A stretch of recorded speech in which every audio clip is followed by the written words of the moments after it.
Hello everybody. For round 2 we had a minor problem with the recording, but it was so good that I'm going to go back here and I'm going to replay these games. I'm just going to kind of commentate over them when I can and just mention why I made the plays that I did. Because this deck was going really well and I want to talk about what we did here. So I obviously went first. We won the die roll. We started off with a pretty good hand.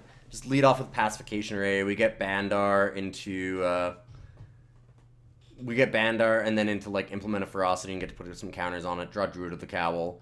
So it's going pretty well so far. Slow it down a little bit here. Verdant Automaton from our opponent. Looking alright for us. We just get to attack through. And I obviously wait first. Just see what our opponent does before I decide on making any major plays. But we go Druid of the Cowl into Implement of Ferocity. Maximize our mana as much as we can. And now here, our opponent makes a weird choice. They decide to play Frontline Rebel into our Druid of the Cowl, so I move over a counter onto the Druid of the Cowl, and that way I can crack the Implement of Ferocity and make it a 5/3 and just block. And even if they have a trick here, I still have the Rush of Vitality, so even though I could play High Spire Artisan and maximize my mana, instead I just wait. Because I figure that I'll block the Frontline Rebel.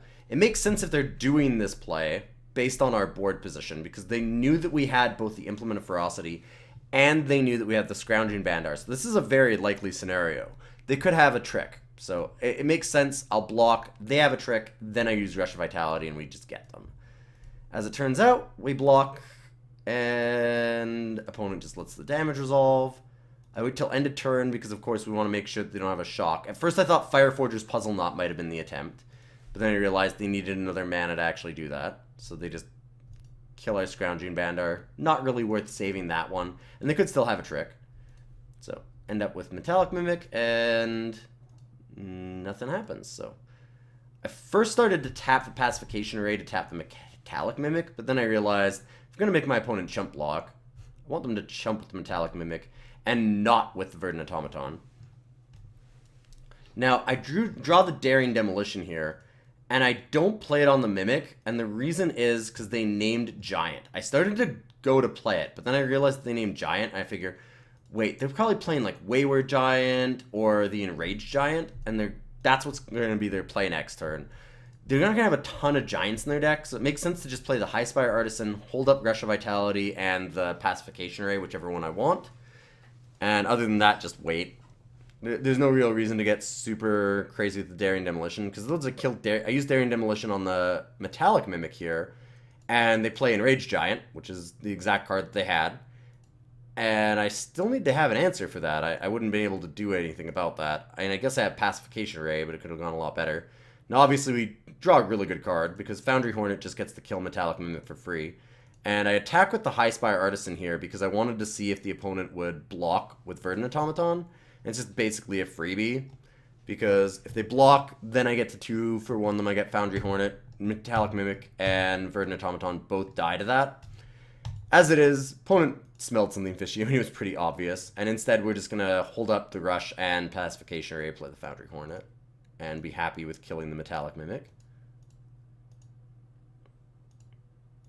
The Pacification Array and Rush of Vitality being the reason why I didn't just, like, tap out my mana anyways. Now, of course, tap that. And we start attacking our opponent. They put the counter on the Verdant Automaton, and now we get to kill the Enraged Giant. They only have one thing left, and our opponent decides to end the game because they're at 9, just tapping everything down, and they don't really have anywhere to go. So, pretty good game 1 for us. Game 2 was really nice. There was a lot of good things that happened for us in game 2.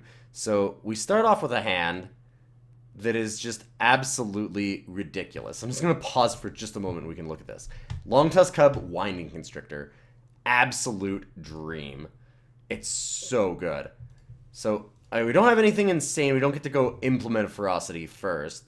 But we land the Cub and we draw Rhino. So what's great about that is even if they have a 3-drop, or then we would still be able, and we weren't able to get in. We still would have been able to go Winding Constrictor and then into Thriving Rhino and start putting counters onto the Cub anyways. As it is, the opponent doesn't have anything. I do make a mistake here because I attack with the Long Tusk Cub first, forgetting that this will give me extra energy. Because if I play this first, then we get an average of 3 counters a turn on the Long Tusk Cub. Instead, this turn I'm only going to get 2. Which, I mean, boo-hoo, I only get 2 counters instead of 3. But it is a mistake. Like, I should certainly have done that. And my opponent immediately scoops because they just didn't want to deal with it. And that was the match. So, really quick and simple. It was fast and dirty. But yeah, it was a really great match, and we'll see you guys for round 3. Long Tusk Cub plus Winding Constrictor turns out is pretty good. Oh, we have a tough one here.